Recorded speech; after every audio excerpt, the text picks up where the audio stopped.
Pukul 6 waktu Indonesia Tengah. Inilah Radio Republik Indonesia Bau-Bau dengan Warta Kepton. Berita seputar Kepulauan Buton.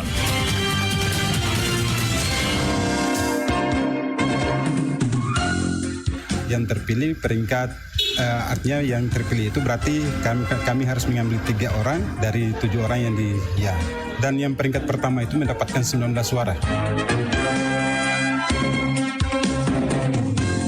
Karena lapas ini merangkap rutan, bukan hanya lapas toh, tapi merangkap rutan. Karena belum ada rutan yang ada di sekitaran kota Bau-Bau dan Buton di sini.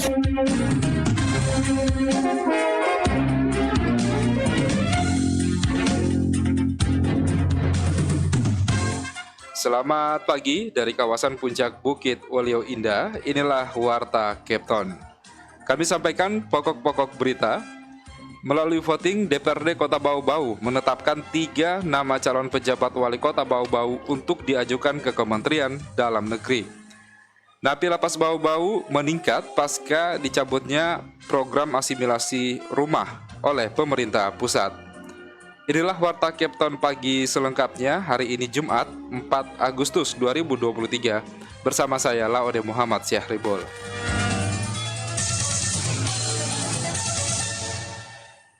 Saudara, kita ke berita yang pertama. Melalui voting, DPRD Kota Bau-Bau menetapkan 3 nama calon pejabat wali kota Bau-Bau untuk diajukan ke Kementerian Dalam Negeri. Selengkapnya kita ikuti laporan reporter Hairul Mulku. Silakan yang sudah kami usulkan supaya berkoordinasi, berkomunikasi di pusat sana.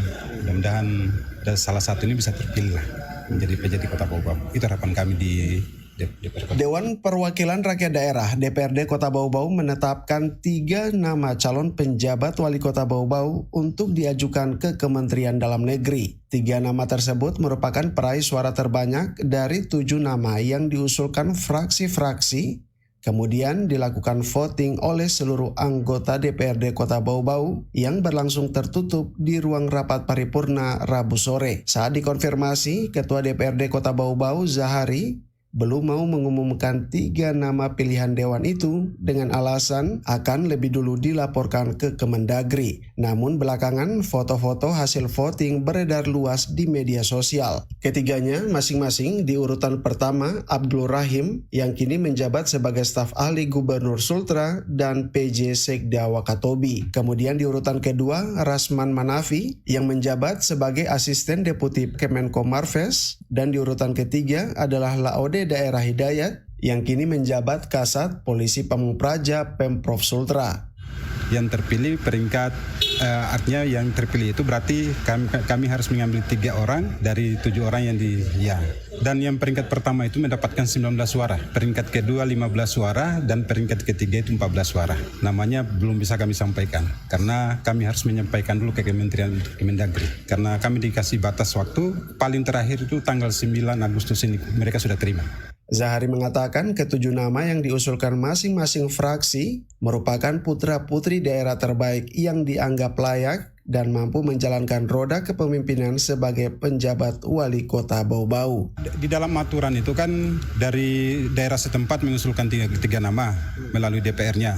Kemudian provinsi juga mengusulkan, bukan DPR-nya ya, gubernur mengusulkan 3 nama. Kemudian dari Kementerian Dalam Negeri juga 3 nama. Jadi di antara 9 nama ini, kami tidak tahu siapa kira-kira yang dipilih menjadi PJ. Kami serahkan keputusannya di pusat. Silakan yang sudah kami usulkan supaya berkoordinasi, berkomunikasi di pusat sana. Mudah-mudahan salah satu ini bisa terpilih menjadi PJ di Kota Bau-Bau. Itu harapan kami di DPRD. Adapun 4 nama lain yang sempat diusulkan fraksi-fraksi DPRD Kota Bau-Bau masing-masing Iwan Susanto, Muhammad Rajulan, Sumule Tumbo, dan Yuni Nur Malawati. Reporter RRI Bau-Bau Hairul Mulku melaporkan. Napi lapas Bau-Bau meningkat pesat pasca dicabutnya program asimilasi rumah oleh pemerintah pusat. Selengkapnya kita ikuti laporan reporter Wode Nurliani. Semenjak dihentikannya program asimilasi rumah, jumlah narapidana di Lembaga Pemasyarakatan Lapas Kelas 2A Bau-Bau terus bertambah. Pencabutan program asimilasi rumah tak berselang jauh dari dicabutnya status pandemi COVID-19 oleh pemerintah pusat. Efek pencabutan kebijakan tersebut mulai nampak. Pertengahan Juli lalu tercatat jumlah warga binaan pemasyarakatan WBP di angka 480 orang, namun per 1 Agustus 2023 naik menjadi 511 orang. Kepala Lapas Bau-Bau Herman Mulawarman mengungkapkan, penghentian asimilasi membuat kejaksaan dan kepolisian melimpahkan tahanannya di Lapas Bau-Bau. Berbeda saat COVID-19 dan berjalannya program asimilasi rumah, tahanan yang belum ingkrah putusan pengadilan masih mendekam di ruang tahanan Polsek dan Polres ataupun di kejaksaan. Tapi kita mau tidak mau, ya wajib menerima mereka karena memang lapas ditunjuk untuk melakukan penerimaan tahanan maupun narapidana di sini. Karena lapas ini merangkap rutan, bukan hanya lapas toh, tapi merangkap rutan karena belum ada rutan yang ada di sekitaran kota Bau-Bau dan Buton di sini. Ya kami akan melakukan langkah-langkah atau strategi ke depan. Tetap pemberian hak-hak warga binaan kita akan selalu utamakan. Lanjut Herman, di wilayah Kepulauan Buton belum ada rumah tahanan, sehingga seluruh tahanan di Polres, Polsek maupun kejaksaan seluruhnya dilimpahkan di Lapas Bau-Bau. Strategi Lapas Bau-Bau untuk mengurangi jumlah tahanan dengan menjamin hak-hak warga binaan berjalan sesuai ketentuan, seperti pemberian remisi, cuti bersyarat hingga pembebasan bersyarat. Namun hak-hak tersebut mempertimbangkan banyak hal, salah satunya narapidana bersangkutan selama menjalani pidana dan pembinaan berkelakuan baik. Pun 3 program tersebut tidak cukup besar mengurangi kelebihan kapasitas atau overcrowding di Lapas Bau-Bau, seperti program asimilasi rumah di mana warga binaan yang dikeluarkan mencapai puluhan orang dalam setahun. Wadi Nurliani, rapor dari Bau-Bau. Anda sedang mendengarkan Warta Kepton, berita seputar Kepulauan Buton. Kita ke berita lainnya. PDAM Kota Bau-Bau kembali normal pasca rusaknya 4 mesin pompa yang mengakibatkan suplai air kepada pelanggan sempat terganggu. Selengkapnya kita ikuti laporan reporter RRI Bau-Bau, Afriansyah. Jadi dari 4 yang rusak itu 3 sudah baik, jadi di zona 1 itu 2 sudah beroperasi. Pelayanan air bersih perusahaan daerah air minum PDM Bau-Bau kembali normal pasca kerusakan 4 mesin pompa yang mengakibatkan suplai air kepada pelanggan sempat terganggu. Pelaksana tugas PLT Direktur PDM Bau-Bau Mursidin mengatakan, dari 4 mesin pompa yang rusak, 3 diantaranya sudah beroperasi kembali, yaitu 2 mesin di wilayah zona 1 dan 1 mesin di wilayah zona 3. Jadi dari 4 yang rusak itu 3 sudah baik, jadi di zona 1 itu 2 sudah beroperasi seperti sedia kala dan di Karaha juga sudah. Tinggal 1 masih dalam proses karena pengisian dinamo ya. Dia janji saya ini 1-2 hari selesai. Dikatakan Mursidin, 1 mesin zona 1 yang sedang diperbaiki kapasitasnya kecil, sifatnya hanya membantu apabila 3 mesin lainnya di jeda operasionalnya mengisi bak di instalasi pengolahan air IPA Badia. Mesin itu hanya sifatnya membantu. Kan mesin ini hidupkan itu tiap 8 jam itu harus dimatikan. Selama 2 jam baru di-on-kan kembali. Dari 2 jam ini kalau ada mesin kecil, ini dia yang isi. Ya, dia sifatnya membantu saja.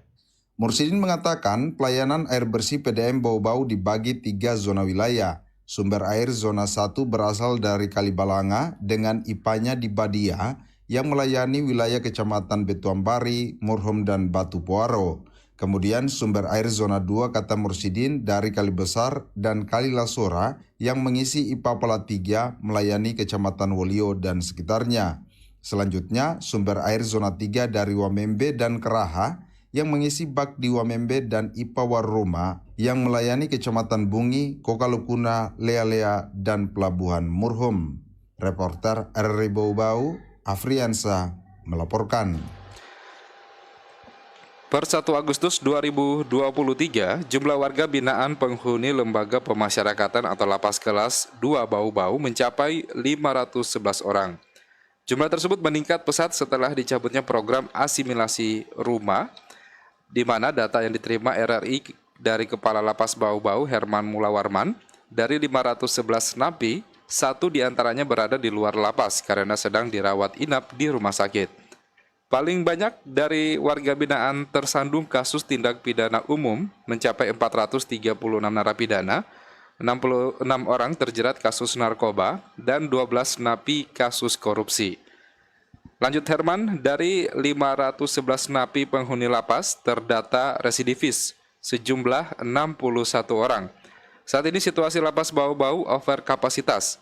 Blok sel yang harusnya berkapasitas 196 napi malah diisi 511 warga binaan karena terbatasnya ruang. Kita ke berita yang terakhir. Pemerintah Kota Bau-Bau mantapkan persiapan penilaian kota sehat tingkat nasional dengan menggelar prasimulasi di rumah jabatan wali kota. Selengkapnya kita ikuti laporan reporter RRI Bau-Bau, kembali Wode Nurliani.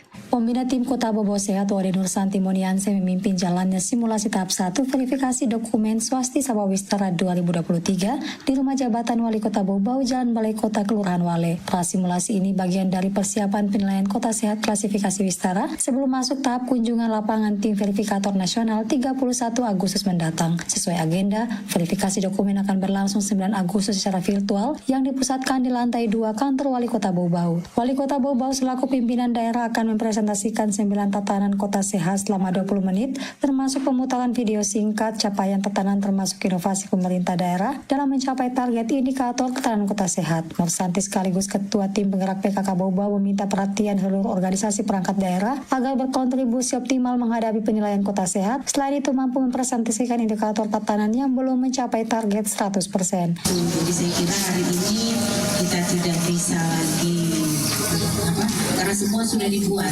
semua sudah dikirim. Yang ada adalah tadi itu mencocokkan apa yang ada di data dengan jawaban kita, terutama yang ada di tatanan ini. Menurut Nur Santi, kesiapan Kota Bau-Bau terhadap penilaian kota sehat sangat matang. Seluruh OPD cukup memaparkan secara masif kepada tim verifikator nasional. Sementara itu, Sekretaris Forum Bau-Bau Sehat Imran Kudus mengungkapkan sempurnanya hasil verifikasi dokumen virtual akan menjadi tolak ukur kunjungan lapangan tim pusat untuk meninjau dan menilai langsung kelayakan Kota Bau-Bau memperoleh predikat Wistara.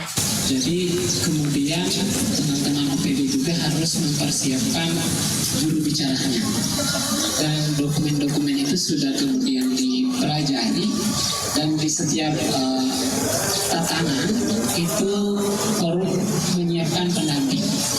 Di surat yang dikirimkan sudah ada pendampingnya, dan insya Allah semua hadir di sini sehingga kita bisa berkoordinasi lebih lanjut lagi. Sementara saat simulasi di hadapan pembina dan pengurus inti tim Kota Sehat, sejumlah dinas yang terlibat dalam 9 tatanan hadir memaparkan alasan indikator tatanannya belum mencapai target 100%. Nur Santi dan Sekretaris Forum berperan sebagai tim verifikator, satu persatu mengulik informasi alasan indikator yang belum mencapai target. Adapun pada prasimulasi di rumah jabatan Wali Kota dihadiri sejumlah kepala dinas, kepala bidang, tim akselerasi, serta anggota Forum Kota Bau-Bau Sehat. Wode Nurliani, reporter Bau-Bau, melaporkan.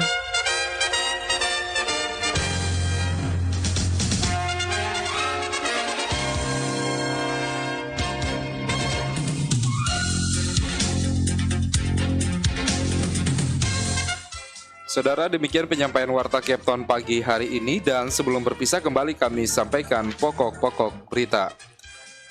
Melalui voting, DPRD Kota Bau-Bau menetapkan 3 nama calon pejabat Wali Kota Bau-Bau untuk diajukan ke Kementerian Dalam Negeri. Napi lapas Bau-Bau meningkat pesat pasca dicabutnya program asimilasi rumah oleh pemerintah pusat. Demikian penyampaian Warta Kepton pagi hari ini. Mewakili kerabat kerja RRI Bau-Bau, saya Laude Muhammad Syaribul mengucapkan terima kasih dan tetap bersama kami untuk mengikuti program kami selanjutnya.